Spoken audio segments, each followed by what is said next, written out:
नमस्कार. विज्ञान धर्म विश्व मंडळातर्फे श्री ज्ञानेश्वराष्टकम स्तोत्रातील पहिला श्लोक आणि दुसरा श्लोक आज प्रसारित होत आहे.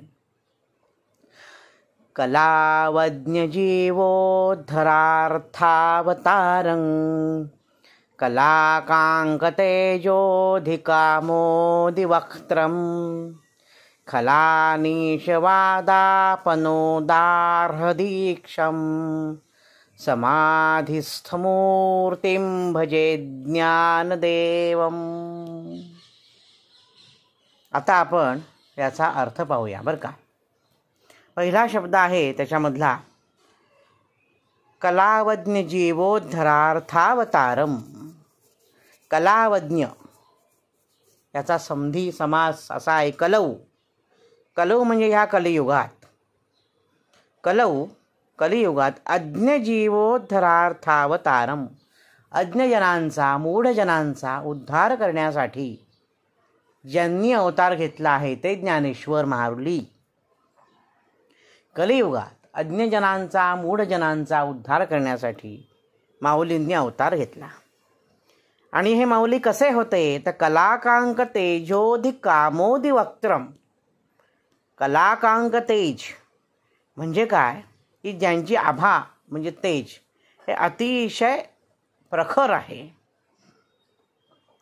सर्व कला 14 विद्या 64 कला यांद्वारे जे निपुण आहेत, ज्यांची मुखप्रभा ही चंद्रासारखी शीतल आहे, कारण चंद्राच्या पण कला असतात. आमोदी वक्त्रम.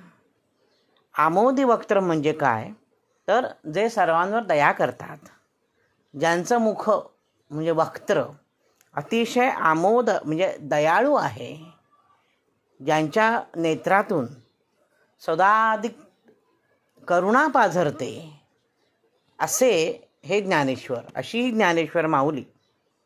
कसे आहेत ते? खलानीशवादापनो दार्ह दीक्षम. आता आपण त्याचाही अर्थ पाहूया. त्याचा अर्थ आहे खलानीशवादा. खल म्हणजे दुष्ट, बरोबर आहे. खल म्हणजे दुष्ट. अनिश, अनिश याचा अर्थ आहे मालक नसलेला, ज्याला कोणीही मालक नाही असा खलानीश. खल म्हणजे दुष्ट, अनिश म्हणजे मालक नसलेला. त्याच्यानंतर वात म्हणजे रोग किंवा वाईट गोष्ट. खल अनिश वात. आपनोद म्हणजे दूर करणं, नाश करणं. आणि दार्ह दीक्षम म्हणजे दीक्षा दिलेली आहे. याचा एकत्रित अर्थ असा होतो खलानीश वादापनो दार्ह दीक्षम म्हणजे ज्यांनी अज्ञान दूर केलेलं आहे, ज्यांनी ज्ञानाचा मार्ग दाखवलेला आहे, अशी ज्ञानेश्वरांची मूर्ती कशी आहे? समाधिस्थ मूर्तिं भजे ज्ञानदेवम. ती समाधिस्थ आहे. अशा समाधिस्थ मूर्ती असलेल्या ज्ञानेश्वरांना अहम भजे, मी भजतो. इतका सुंदर आणि व्यापक अर्थ या पहिल्या श्लोकाचा आपण आज पाहिला. आता पुढचा श्लोक पाहू. विधीनंद्रादिदेवैः सदा स्तूयमानं समाधिस्थमूर्तिं भजे पाण्डुरङ्गम्.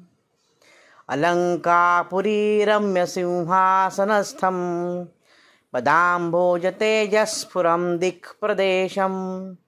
विधीनन्द्रादिदेवैः सदा स्तूयमानं समाधिसमूर्तिं भजे ज्ञानदेवम्. आता अर्थ पाहूया. अलंकापुरी रम्य सिंहासनस्थम. आसनस्थ आहेत ते. कसे आसनस्थ आहे? सिंहासनावर आसनस्थ आहे ज्ञानेश्वर माऊली. कुठे आहे ते सिंहासन? अलंकापुरी. अलंकापुरी म्हणजे आळंदी. अलंकापुरी पुण्यभूमी पवित्र, तिथे नांदतो ज्ञानराजा सुपात्र. असा श्लोक फार सुंदर आहे ज्ञानेश्वर माऊलींवर. तर ही अलंकापुरी अतिशय रम्य आहे. आळंदी अतिशय रम्य आहे. तिथे सिंहासनावर आरूढ झालेली आहे. कसलं सिंहासन तर हे ज्ञानाचं सिंहासन. ज्ञानाने जर मनुष्य रूप घेतलं, मूर्त स्वरूप घेतलं, सगुण रूप धारण केलं तर ते ज्ञान कसं दिसेल? तर ते ज्ञान हे ज्ञानेश्वर माऊलींसारखं दिसेल. पदांभोज तेजस्फुरद्दिक्प्रदेशम. पदांभोज, अंभोज आणि पद आणि अंभोज असे 2 शब्द आहेत त्याच्यात. तसा झालाय समास तिथे. अंभोज, ज म्हणजे जन्मणे, अंभोज म्हणजे कमळ, अंभस म्हणजे पाणी, त्याच्यात ज म्हणजे जन्मलेलं, म्हणून अंभोज म्हणजे कमळ. पदांभोज म्हणजे चरणकमळ, पद म्हणजे चरण. चरणकमळ कशी आहेत? त्या चरणकमळांतून म्हणजे त्यांच्या या पादुकांमधून तेजस्फुरद्दिक् प्रदेशम, सर्वत्र दिशा, सर्व दिशांमध्ये तेज पसरलेलं इतके तेजस्वी त्यांचे चरण आहे. कोणाचे? ज्ञानेश्वर माऊलींचे चरणसुद्धा इतके तेजस्वी आहेत. त्यांच्या चरणकमलातून जे तेज निघालेलं आहे त्या तेजाने सर्व दिशा फाकलेल्या आहेत. विधीन इंद्रादिदेवैही सदा स्तूयमानम. विधी, विधी म्हणजे कोण? ब्रह्मदेव. इंद्रादिदेवैही, विधीनी म्हणजे ब्रह्मदेवानी, इंद्र आणि इतर सर्व देवांनी सदा स्तूयमानम, सदैव ज्यांची स्तुती केलेली आहे, सर्व देवांद्वारे त्यांची स्तुती घडली आहे, अशा समाधीस्थ मूर्तीम भजे ज्ञानदेवम. समाधीस्थ असलेल्या या ज्ञानेश्वरांना अहम भजे, मी भजतो. आजच्या भागात इथेच थांबू. नवनवीन माहितीपूर्ण व्हिडिओ पाहण्यासाठी, ऐकण्यासाठी वैभव दातार ऑफिशियल हा माझा यूट्यूब चॅनल जरूर आणि जरूर सबस्क्राईब करा. धन्यवाद.